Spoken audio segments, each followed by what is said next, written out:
Terungkap awal mula pertemuan om-om kontraktor dengan gadis 18 tahun di hotel hingga berakhir tragis karena insiden pembunuhan.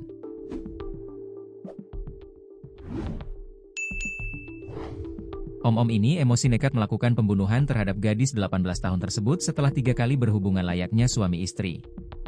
Padahal keduanya tidak terikat pernikahan, mengingat om kontraktor sudah mempunyai istri sah. Ternyata om kontraktor kesal karena ditolak oleh si gadis setelah mengutarakan niat. Gadis berusia 18 tahun tersebut tewas di tangan om kontraktor setelah menolak ajakan nikah. Padahal keduanya sudah sering berhubungan intim di hotel, namun si gadis tidak bersedia dipersunting pria paruh baya tersebut. Bahkan pembunuhan yang dilakukan om-om kepada gadis belasan tahun tersebut setelah keduanya melakukan hubungan layaknya suami istri. Gadis 18 tahun inisial PW itu masih berstatus lajang, sedangkan si om-om berinisial S, 41, sudah mempunyai istri.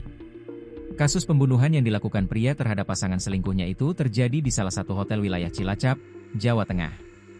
Pria beristri itu nekat melakukan pembunuhan terhadap PW lantaran merasa sakit hati. Sakit hati yang dialami S setelah ia mengajak PW untuk menikah namun ditolak korban.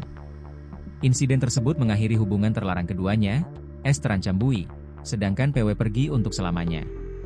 Kejadian pembunuhan tersebut tepatnya di Hotel Paradise, Sidareja, Kabupaten Cilacap, Jawa Tengah pada Minggu, 30 November 2025.